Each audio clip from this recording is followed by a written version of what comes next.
ta on rääkinud sellest uuest vaimust, mis Jeesuse Kristuse läbi siia toodi. Prohvet Jesaja kuulutuse järgi, et see, kes Iisai kärnust tõuseb, selle peal peab olema Jehova vaim. Ja see on ka Jumala kartuse vaim. Ja prohvet ütleb tema kohta, et tema ohverdamine on Jehova kartuses ja tema ei mõista kohut sedamööda, kuidas tema silmad näevad, ega noomi sedamööda, kuidas tema kõrvad kuulevad, vaid ta mõistab halbadele kohut õigusega ja noomib nõnda, kui kohus on neid, kes äralised maa peal, ja lööb maad oma suuvitsaga ja tapab õela oma huulde vaimuga.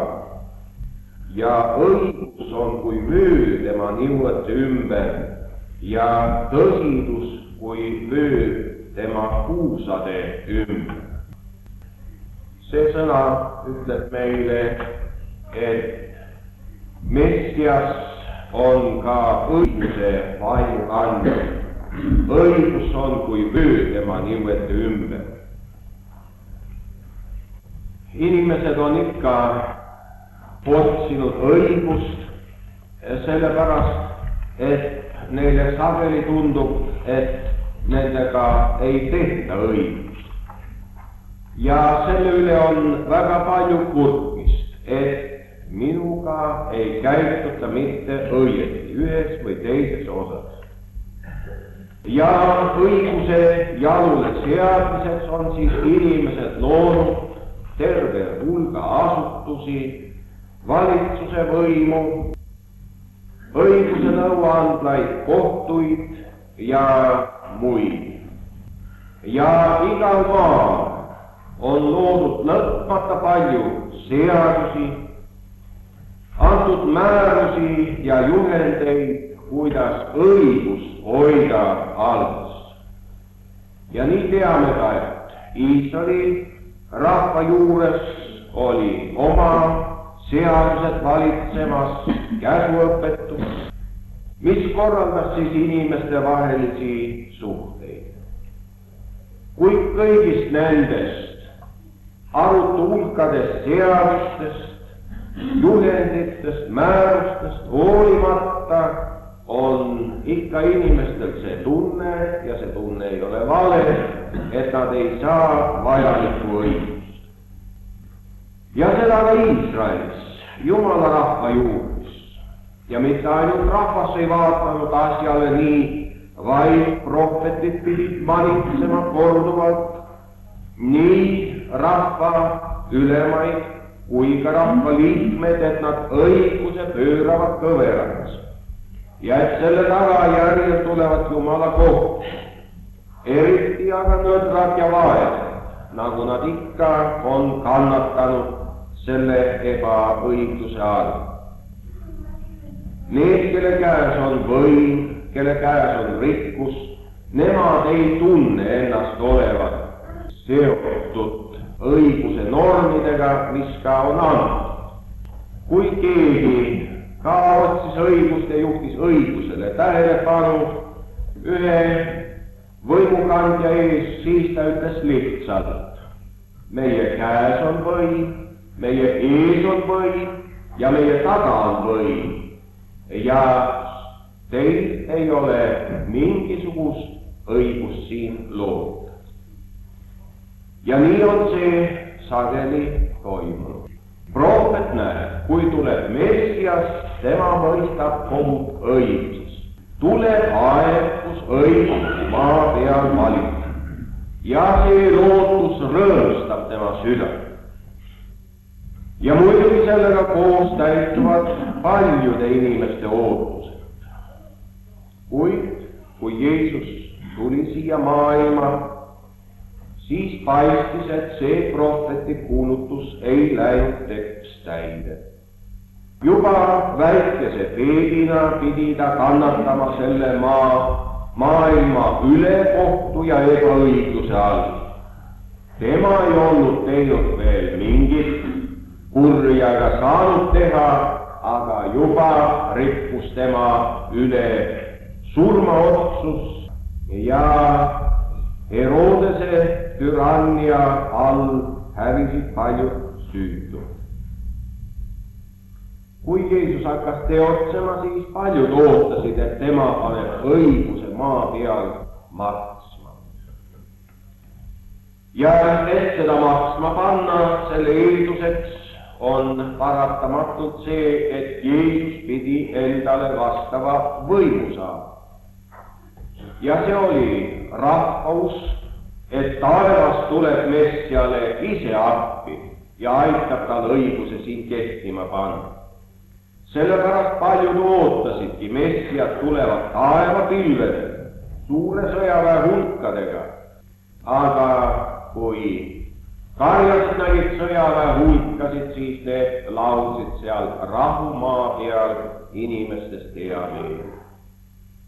Ja Messia ise sündis inimlapsena Betlemas. Siit ei olnud siis juba palju oodata. Ja kui ta siis ka hakkas teotsema, siis läks Jeesus poliitikast üsna kaugelt mööda. Ei olnud mingit märki, et tema tahaks või kavatses haarata võimu. Rahvas oli väga pinev ja kui ta oli 5000 söötnud, siis oli rahva meeleolu kruvitud väga kõrgele ja meile öeldakse, ja nemad tahtsid teda kuningaks tõsta. On juba jõudnud aeg, et seda ellu viia. Aga Jeesus ei lasknud seda.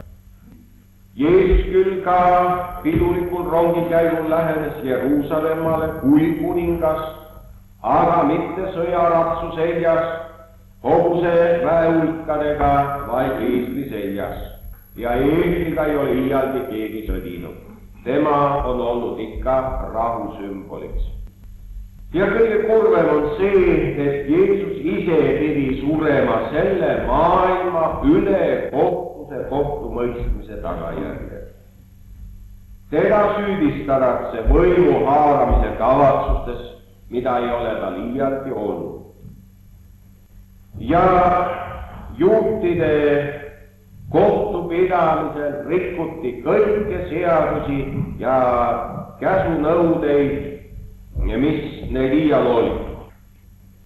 Keegi on uurinud, et Jeesuse protsessi puhul rikuti juutide enda kohtupidamise korda vähemalt 22 korda.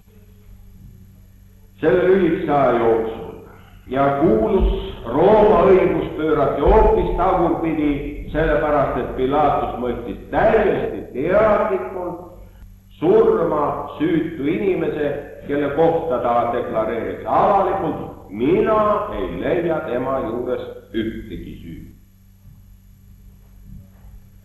Seega siis kõik ootused Messia õiguse korrast varisesid kokku ja paljude usk varises ka temasse kui Messiasse kokku. Ja mis mõtted on siis meilgi sellest rääkida? Võiksime vaid neestida seda, et kõik prohveti kaunid ootused ei täitunud. Nii nagu neid pole palju täitunud ja ka edaspidi jäävad täitumata. Inimesed on sageli loodnud head ja vaata on tulnud paha. Ja sellepärast paistab olevat õigus pessimistidel, kes ei looda midagi head. Kas siis Jeesus tõesti selles inimestele nii elulises ja nii olulises osas ei toonud midagi uut? Jah, ta rääkis, et võimumeestega tuleb väga hästi läbi ajada ja nendele alistuda. Kui keegi sind sunnib käima penikoorma, siis mine temaga kaasas. Kui keegi ülekohtuselt nõuab sinult sinu vabust, anna talle kuupäev. Ja see Jeesuse ülekohtule mitte vastupanemise õpetus on olnud paljudele komistuskiviks ja ka põhjuseks, miks ta ei ole paljudele vastu võetud. Kuidas siis vaatas Jeesus nendele küsimustele?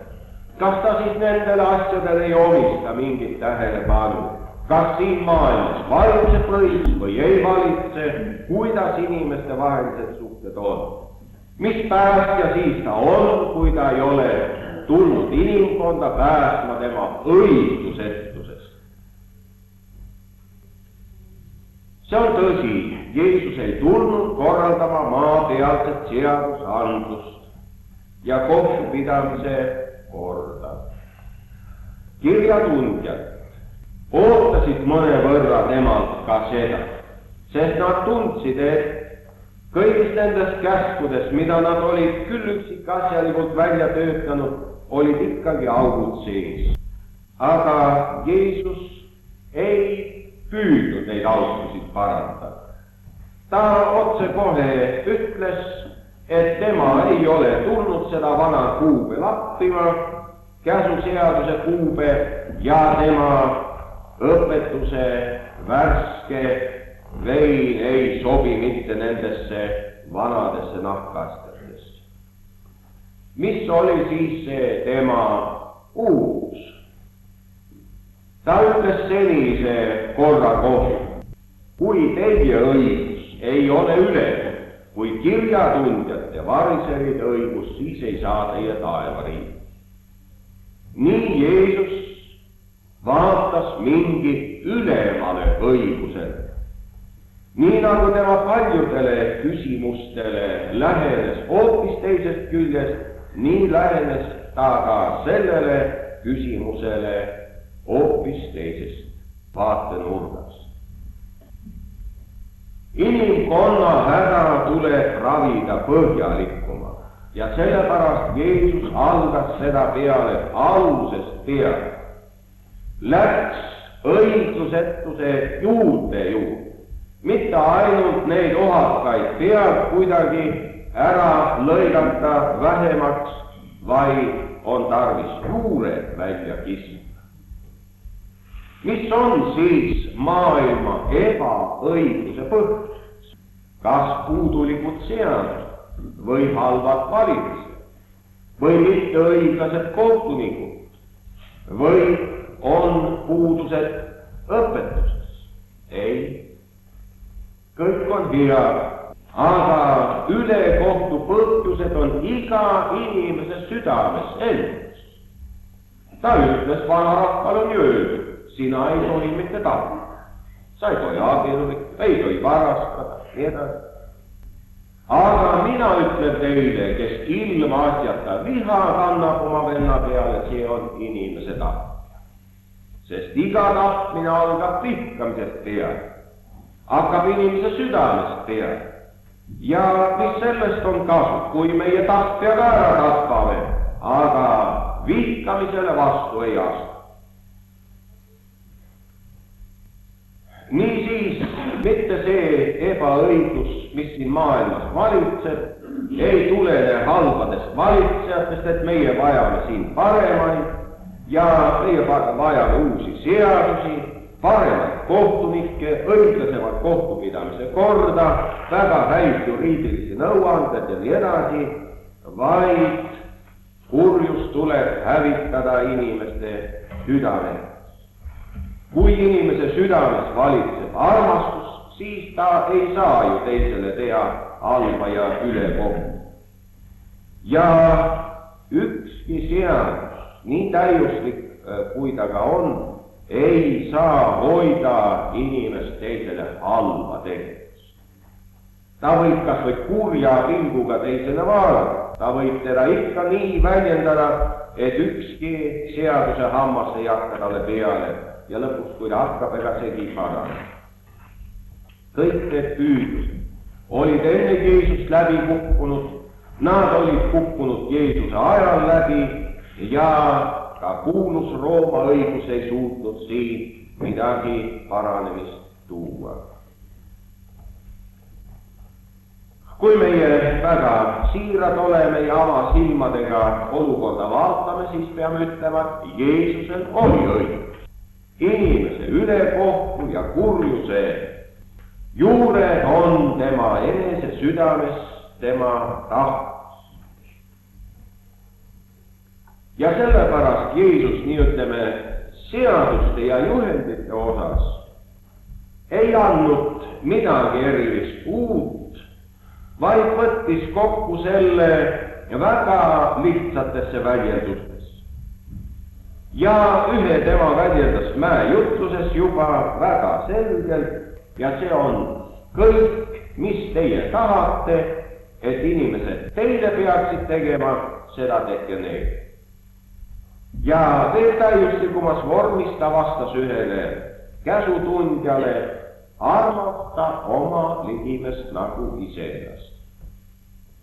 See oli eelmise väljendus teiste sõnadega ja võib-olla sügavama.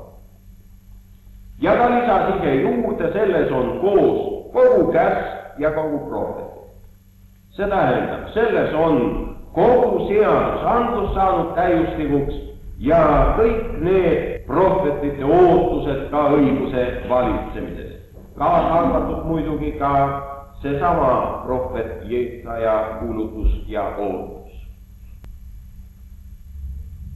Ega sellega ei olnud ju muidugi küsimused lahendatud.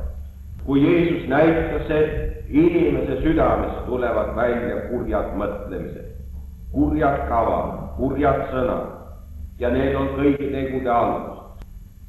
Seda teavad paljud inimesed ja seda olid õpetanud paljud inimesed. Aga mis sellest arusaamisest on kasu? Jeesus ei jäägi peatuma selle juurde, et ta näitab, kus on kurja põhjused ja juured, vaid ta näitab ka teed, kuidas kurjast meie võime vabaneda. Ja mis on selle kurja põhjus, et inimese südames on kurj? Ja ta näitas seda, et selle kurja põhjuseks on see, et inimesel ei ole õiget vahekorda oma loojaga Jumalaga. Tema kogu õnnetus seisab selles, et ta on ära taganenud Jumalast, et ta on läinud Jumalale kaduma. Ja see kaduma minek on võrdne inimese vaimse surmaga. Sellepärast Jeesuse kogu tegevus on suunatud sellele, et inimesi jälle tuua õigesse vahekorda Jumalaga. Mina olen tulnud otsima ja päästma seda, mis on ära kadunud. Ja need sõnad ütles ta ühe tolliülema Majas. Ju tollimehed, nõnda nimetatud tölnarid, olid need, keda peeti paktusteks ja reeturiteks. Sest Rooma seadused andsid neile õige suured võimupiirid võtta tollimaksu teatud punktides ja siin ei peetud mitte alati ka nendest normidest kinni, aga õigust otsida oli väga raske. Jeesus tuli selle tolliülema korda ja Sakkeuse südames toimus meeleparanus. Ja järsku see mees lubab kõik oma ülekohtu teha heaks kahekordselt ja oma poole varandust anda vastu. Missugune seadus oleks saanud Sakkeus sundida olema helde ja tegema kõike heaks? Kui inimene on ahne, milline seadus teeb tema siis heldeks, kui tema on ülekohtune oma püüdlustest, mis teeb teda õigeks? Ainult see, kui ta leiab õige vahekorra Jumalaga. Kui kadunud pojad pöörduvad jälle koju, siis muutuvad nende südamed, nende püüded. Ja kui inimene on saavutanud õige vahekorra Jumalaga, siis ka tema suhted inimestega muutuvad õigeks. Sest kuidas suudab inimene armastada oma ligimest nagu iseennast, see tundub ju täiesti võimatu. Aga Jeesus ütleb, armasta oma Jumalat kõigest omast südamest, kõigest omast hingest ja kõigest omast väest. siis sa ligimest juba armastad iseenesest. Kui inimene on Jumalaga lapse vahekorras, siis on ta omavahel vend ja õde, ühe pere liit. Me oleme ju kuulnud palju üleskutseid selles, et me inimene peab olema inimesele vennaks ja sõbraks, aga mis teda teeb vennaks? Ega keegi ei saa ju teise vennaks selle tõttu, et ta teda hakkab lihtsalt kutsuma vennaks ja püüab ta vastu hea olla. Vennaks peab sündima.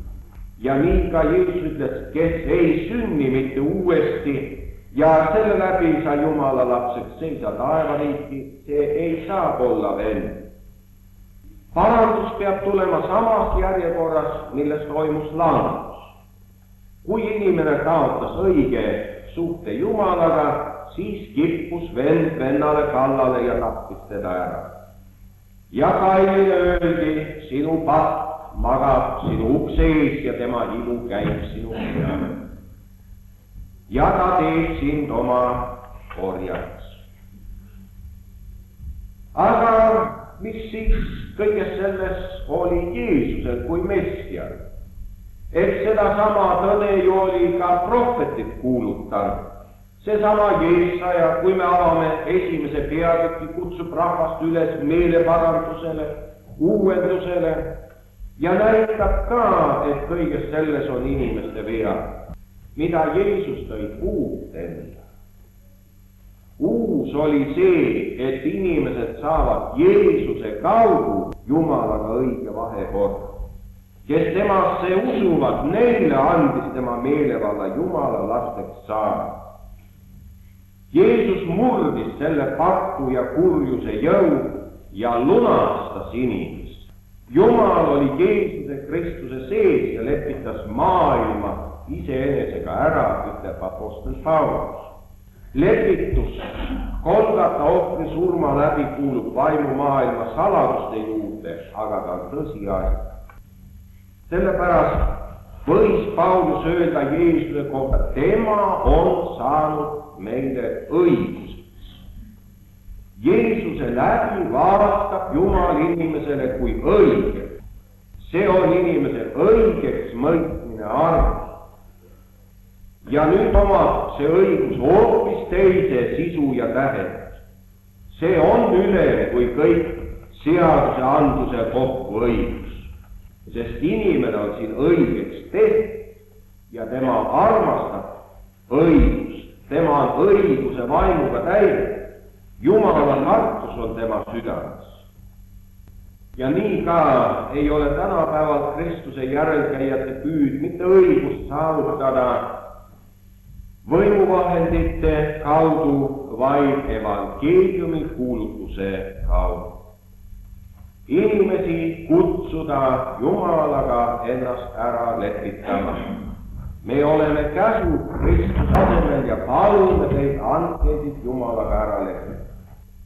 Selle kohta öeldakse meile, et see tee võib olla küll ka õige, aga ta on väga pikk ja väga vaevane ja pisut on seda leiavad.